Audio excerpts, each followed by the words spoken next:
kunci-kunci rahasia sukses di YouTube. Sebenarnya sudah dari berbagai konten. Buka ya teman-temanku yang belum nonton video saya yang kemarin dan kemarin lusa itu kunci-kunci sukses untuk mendapat cuan uang dari YouTube ya. Dibuka, ditonton, diulang-ulang nanti agar paham ya. Tapi sekarang kita bahas lagi nih. Ada beberapa hal baru mungkin bisa menumbuhkan semangat teman-teman semua ya. Ditonton, dinikmati. Mudah-mudahan ada manfaat yang bisa dipetik ya. Jangan lupa YouTuber pemula banyak temennya. Jangan pernah merasa sendiri. Yuk, tonton konten yang ini. Apa kabar sahabatku semuanya? Assalamualaikum warahmatullahi wabarakatuh. Selamat datang di channel Esa Santuy. Oke sahabatku, kali ini kita nggak akan membahas terlalu ribet hal-hal yang terkait dengan YouTuber, seputar YouTube, dan bagaimana trik-trik bermain YouTube. Kali ini kita nggak akan terlalu rumit ke arah sana ya sahabatku. Kita fokus aja di konten kali ini bagaimana membangun motivasi dari dalam diri kita sendiri agar setiap tahap pengembangan channel bisa kita lakukan dengan serius ya. Serius tapi santuy, santuy tapi konsisten. Itu yang terpenting. Nah, kemarin kita sudah membahas tentang ketenangan di live streaming tadi malam ya. Kita bahas tentang ketenangan batin sangat diperlukan untuk bekal menuju sikap konsisten ke depannya. Karena kalau kita buru-buru, kalau kita terlalu bernafsu, kita berambisi, biasanya nanti energi kita dihabiskan di depan ya. Nah, agar energi tetap hidup, motivasi tetap berjalan dan bangkit, membara gitu kan, stabil ya. Kita perlu ketenangan. Ya. Di sini ketenangan yang saya maksud adalah jadikan kebiasaan konten sebagai bagian dari kehidupan kita sehari-hari. Ya. Nah, kalau kita sudah terbiasa konten sudah menjadi bagian dari kebiasaan sehari-hari, maka nggak akan terasa. Setiap bulan kita lalui, bulan demi bulan, tahun demi tahun kita lewati dengan konten dan rajin konten. Itu nggak akan lagi menjadi beban sahabatku. Memang demikian prosesnya agar natural ya. Ada keterikatan antara kita dengan channel kita. Ada rasa nyaah atau rasa sayang antara diri kita dengan channel kita. Jadi timbulnya rasa sayang kepada channel ini memang ya perlu proses. Kadang channel yang berumur 7 bulan, 6 bulan belum begitu disayangi oleh pemiliknya. Tapi pada saat channel tersebut sudah mulai berusia lebih dari 9 bulan ya, maka sudah mulai ada rasa sayang kepada channel kita sendiri. Kemudian mulai membangun tanpa terasa ya, membangun tanpa harus terbebani.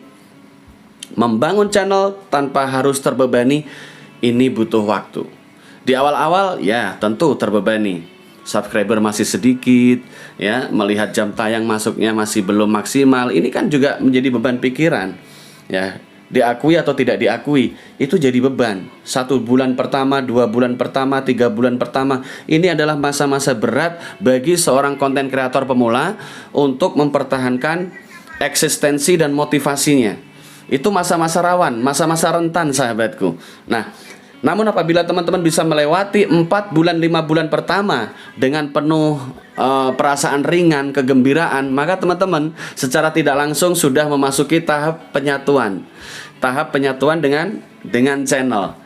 Ya, apapun tema teman-teman, kalau kita sudah menyatu dengan channel kita sudah merasa memiliki channel tersebut dan mencoba menyiraminya, ibarat benih tanaman, kita sirami, kita pelihara, kita jaga agar tidak terkena virus, agar tidak terkena hama, ya, ibarat tanaman nih, agar tidak terkena spam, agar tidak terkena teguran pedoman komunitas, maka terus-menerus hal itu akan menjadi kebiasaan positif, menjaga channel agar tidak kena hama perusak.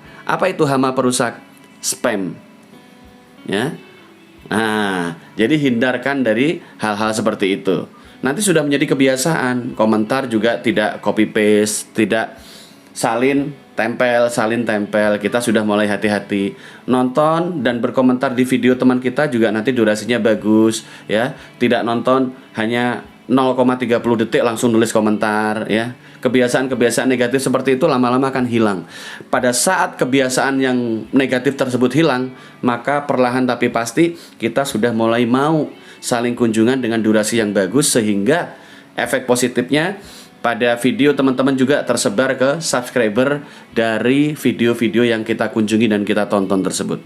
Ya, misalkan nih ada satu channel berkunjung ke channel ini, ya, dia sering nontonin video, satu komentar, like, nonton lagi 2 video, ya ini. Nah, kalau durasi bagus, maka video channel yang sering berkunjung ke sini, apabila ini upload video, maka video yang terupload tersebut tersebar ke subscribernya channel yang sering dikunjungi ini. Ini rumus simple tentang mengikat rekomendasi dan penyebaran rekomendasi. Maka saling kunjung, lakukanlah tertib dengan durasi yang bagus ya sahabatku. Dengan durasi yang bagus, itu yang penting. Jangan lupa berikan komentar pada video teman-teman kalian. Saling memberi komentar, saling meramaikan kolom komentar. Ini yang disebut dengan membangun traffic bersama-sama, agar kolom komentar masing-masing YouTuber ada pengomentarnya, ramai interaksi di kolom komentarnya. Ini adalah awal untuk menuju perkembangan channel, perkembangan konten yang lebih baik lagi rekomendasinya. Itu semua juga butuh proses. Jadi semuanya by proses ya, semuanya butuh proses tahap demi tahap. Ya. Oke, saya kira tentang mengenai bagaimana meningkatkan kualitas isi konten dan bagaimana membuat judul menarik, teman-teman sudah tahu semua lah. Kita kan nggak ngobrolin serius soal YouTube banget ya. Kali ini kita kontennya mereview saja, mereview, memutar ulang, memutar ingatan kembali tentang tujuan awal kita bermain YouTube untuk apa, ya. Namun saya sarankan di tahun 2023 ini tujuan YouTube harus jelas, ya. Yang pertama, cuan atau penghasilan dari AdSense. Ini dulu, ya. Ini dulu nih, targetnya ini dulu. Gimana sih caranya kita bermain YouTube, membuat konten setiap bulan, kemudian bisa cair penghasilan dari AdSense? Gimana sih caranya? Itu dulu poinnya, ya. Targetnya ini dulu. Nah, kalau ini sudah terpenuhi entah berapa bulan kemudian, ya, prosesnya kan melalui proses panjang nih. Melalui proses mencari jam tayang, subscriber, saling kunjung, membangun traffic, kemudian pengajuan monet, kemudian menunggu pin. Setelah pin datang, baru kemudian peluang gajian bisa terjadi, ya. Video ditonton puluhan ribu orang, tapi kalau nggak memiliki pin AdSense, ya sama aja nggak bisa cair gajiannya, ya. Karena pin itu penting. Nah, targetnya ini dulu, bisa menerima gaji dari YouTube. Kalau sudah rutin gajian, maka target kedua adalah bagaimana meningkatkan penghasilan dari YouTube, ya. Nah, ini perlu teknik yang berbeda dengan ini, ya. Hal yang pertama tadi dengan hal yang kedua ini berbeda, sahabatku. Teknik dan metodenya juga ada perbedaan, ya. Teknik mencapai monetisasi itu juga punya metode yang berbeda. Teknik agar gajian rutin itu juga memiliki teknik yang berbeda. Kemudian bagaimana meningkatkan penghasilan rutin itu juga memiliki metode yang berbeda-beda. Nah, inilah kenapa di dalam YouTube ini kita selalu butuh ilmu, ya. Belajar dari manapun silahkan. Kalau perlu browsing sendiri bagaimana membuat konsep channel yang oke. Bagaimana membuat konsep tema yang nanti tidak membosankan, sehingga penonton alami mau terus-menerus menjadi pelanggan atau subscriber channel kita. Ini semua perlu riset, nggak instan, ya, butuh waktu. Nah, mari kita berproses bersama-sama. Nggak masalah kan kalau kita ngasih masukan seperti ini, karena ini semua pada muaranya adalah merupakan bagaimana menumbuhkan motivasi, ya, merupakan salah satu cara menumbuhkan minat dan motivasi kita agar tidak luntur, semangat kita agar tidak luntur saat menjalankan kegiatan sebagai konten kreator YouTube. Nah, buat teman-teman yang ingin mencoba peruntungan di platform lain, misalkan TikTok atau platform manapun, silakan, nggak masalah, ya, nggak masalah. Nanti juga pada akhirnya setelah beberapa bulan mencoba di sana, nanti balik lagi ke YouTube, karena YouTube lebih mudah. YouTube masih lebih mudah daripada platform manapun, ya.